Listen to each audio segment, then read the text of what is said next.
रात के करीब 1 बज गए थे। मुझे नींद नहीं आ रही थी, क्योंकि मैं जिसके सपने देखता था वह मेरे बगल में सो रही थी। मैंने थोड़ी हिम्मत करके अपना हाथ आगे बढ़ाया तो आंटी एकदम से हिलने लगी और मैंने हाथ पीछे कर लिया। मैं तो डरने लगा कि कहीं आंटी कुछ उल्टा सीधा ना बोल दे। आंटी मेरी तरफ देखकर बोली, क्या हुआ, नींद नहीं आ रही है क्या? मैंने कहा, नहीं आ रही। आंटी बोली, अब सो जाओ ना, काफी रात हो गई है। ये बोलकर आंटी फिर से सो गई।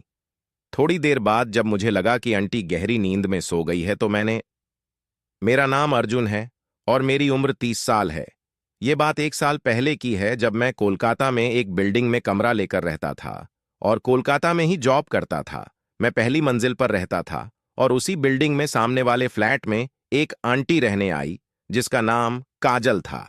उसकी एक छोटी बेटा भी थी। उस आंटी को जब पहली बार देखा तो लगा ही नहीं था कि उनकी शादी हुई होगी। जब पहली बार मैंने आंटी को देखा तभी से मेरा मन आंटी पर आ गया था। आंटी अपनी बेटा के साथ अकेली ही रहती थी और उसका पति कभी कभी महीने में 1 बार आ जाया करता था, तो मैं समझ गया कि आंटी का भी वह करने का मन करता होगा। आंटी किसी ऑफिस में काम करती थी। आंटी हर सुबह ऑफिस के लिए निकलती और मैं भी उसी समय अपने काम के लिए निकलता था। जब आंटी घर वापस आती तो मैं भी उसी समय घर वापस आता। कुछ दिन तक ऐसे ही चलता रहा। आंटी भी समझ गई थी कि मैं उन्हें छुप छुप कर देखता रहता हूं। ऐसे ही 3 महीने बीत गए। गर्मियों के दिन आ गए। आंटी ने उसकी छोटी बच्ची को अपने दादा दादी के पास भेज दिया। अब आंटी घर पर बिल्कुल अकेली थी। एक दिन मैं ऑफिस से वापस घर आया तो वह गेट पर खड़ी थी, तो उन्होंने मुझे आवाज लगाई और कहा, सुनो, वह क्या है ना, मेरा फोन नहीं चल रहा है, क्या आप एक बार देख लोगे? मैं तो पहले से ही आंटी को मिलने का मौका ढूंढ रहा था। मेरी पहले भी आंटी से कई बार बात हुई थी, पर हमेशा उनके साथ कोई ना कोई होता था। मैंने कहा, आंटी, मैं कपड़े बदल कर आता हूं, फिर आराम से देखूंगा। मैं अपने रूम पर आ गया। मैंने कपड़े बदलकर फ्रेश हुआ और आंटी के रूम पर चला गया। मैंने जाकर घंटी बजाई तो आंटी ने दरवाजा खोला। मैं अंदर जाकर सोफे पर बैठ गया और उसके मोबाइल को ठीक करने लगा। थोड़ी देर में मैंने उसके फोन को सही कर दिया। तभी आंटी मेरे लिए कुछ खाने पीने को ले आई। बस फिर क्या था, मैं चाय पीता रहा और आंटी को देखता रहा। थोड़ी देर बैठकर हमने यहां वहां की बातें की।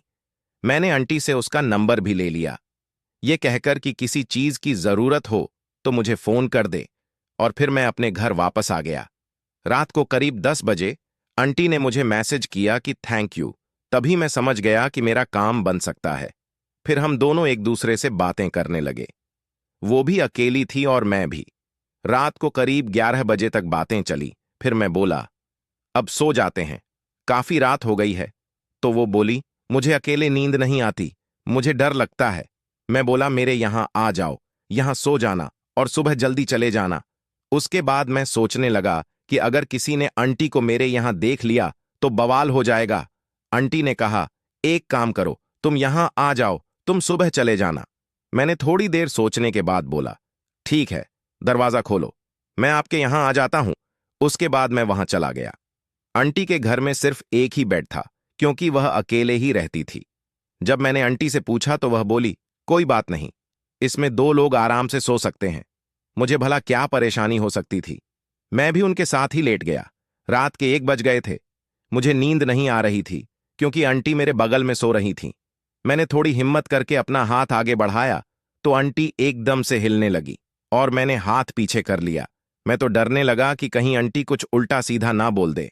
आंटी मेरी तरफ देखकर बोली, क्या हुआ, नींद नहीं आ रही क्या? मैंने कहा, नहीं आ रही। आंटी बोली, अब सो जाओ ना, काफी रात हो गई है। यह बोलकर आंटी फिर से सो गई।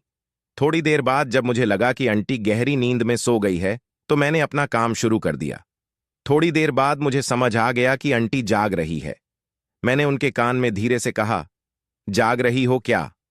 तो उसने धीरे से हाँ कहा। मैं खुश हो गया और फिर अगली सुबह 9 बजे मेरी आंख खुली। तभी आंटी मेरे लिए चाय बनाकर ले आई। वह बहुत ही खुश दिखाई दे रही थी। मैंने पूछा, मजा आया? वो बोली, हाँ, बहुत। फिर थोड़ी देर बाद मैं अपने घर वापस आ गया। उस दिन से मैं हर दिन आंटी के घर जाने लगा। तो दोस्तों, आपको मेरी यह कहानी कैसी लगी, कमेंट करके जरूर बताएं।